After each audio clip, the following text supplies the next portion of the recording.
MLA हिसाबै बे ओनसोलनि बेनि गेजेरजों बे ओनसोलनि रायजो राजाफ्रा बा नैबे बेंटल ओनसोला माबायदि रैखा जागोन होननानै सानो?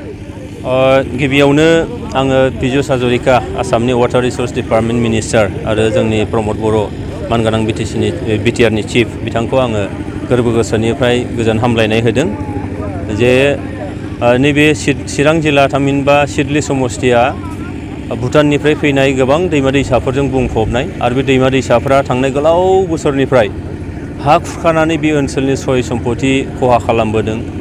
बे ओनसोलनि थांनानै थानायनि राहाफोरखौ गोबां रोखोमै खहा खालामदों।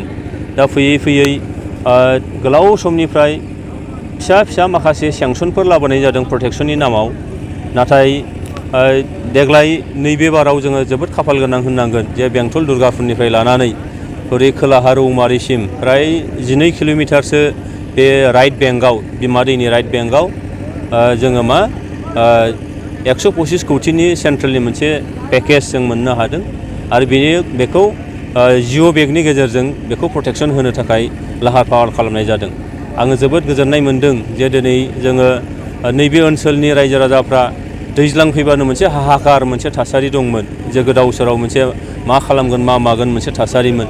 दा दिनै बेखौ पार्मानेन्ट मोनसे सल्युसन खालामनो थाखाय जे मोनसे सेंसन मोननो हाबाय बेयो जोंनि थाखाय जोबोद गोजोनथाव बाथ्रा आरो बे स्किमनि गेजेरजों थारैनो नैबे ओनसोलनि रायजो राजाफोरनि सय सम्पतिया बिमा दैनि खुरखानायनिफ्राय रैखा मोनगोन, सय सम्पतिया बासायजागोन आरो बेजों बिथांमोनहा मोनसे फैबाय थानाय समाव गावनि जिउखौ संसार जानानै मोजाङै दैदेनलांनो हागोन होननानै आं आसा खालामदों। नैबे बेंटल दुर्गापुरनिफ्राय जागायनानै ओरै आफांजों रौमारि होननाय जायगासिम बियो गासै माने 12निफ्राय 15 किल'मिटारसो जानो हागौ बियो। बेखिनि गोलाव बे आगदा बोरिखौ खुरखानायनिफ्राय रैखा खालामनो थाखाय बेखौ राहाफोर खालामनाय जादों आरो दिनैहाय बिनिनो जागायजेननायखौ आसामनि वाटार रिसोर्सेस डिपार्टमेन्टनि मिनिस्टार मानगोनां पिजुस हाजरिका बिथाङा फैनानै बेखौ फैगोन। लोगोआव जोंनि बिटिआरनि चिफ मानगोनां बिथां प्रमद बर' बिथाङाबो थाफागोन आरो जोंनि रायजो राजाफोर नैबे ओनसोलनि रायजो राजाफोरनि थांनाय गोलाव समनि जि मोनसे मिजिंमोन, थांनाय गोलाव समनि सरकारनि खाथियाव बिथांमोननि मोनसे खावलायनाय हांख्रायनायमोन बियो दिनैहाय मोगथां महर मोननो थांगासिनो दं। गोलाव सम बारलांबाय, गोबां दोलोनि सरकार जाबोबाय, खिन्थु सिगांनिफ्रायनो नैबिदि हा खहा जानाय सम्पति खहा जानाय नैबे दैजों बिराद हालाय हाफाय जायोमोन रायजो राजाफ्रा। खिन्थु सोरखारा मा खारनाव बा मानि थाखायहाय दायथ' लायाखैमोन होननानै सानो? बेयाव दायथ' लायाखैनि हयथ' निस्सय बाथ्रा नङामोन। गोबां माखासे राङारि इनभल्भ जायो आरो बेयाव खोब सम्भब मोनसे नांथाब नाजानाय मोनसे हयथ' खालामना हयथ' निस्सय हानाय जायाखैमोन। दा खिन्थु आथिखालनि सरकारा जिहेतु गोबां दैमा दैसाखौ मोनसे मिशन मुडआव खामानि मावनो लादों, जेरै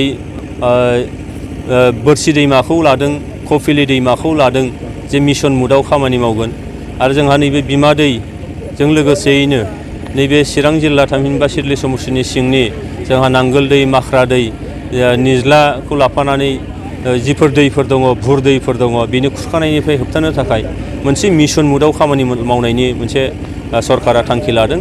गिबियै बिमा दैखौ लानानै थांखि लादों। बेखायनो मिजिं खालामो जे फैबाय थानाय खोब खम बोसोर एबा समनि गेजेराव बे मिशनखौ मावफुंनानै पार्मानेन्ट मोनसे सल्युसन हा खुरखानायनिफ्राय दैबानानिफ्राय रैखा मोनगोन होननानै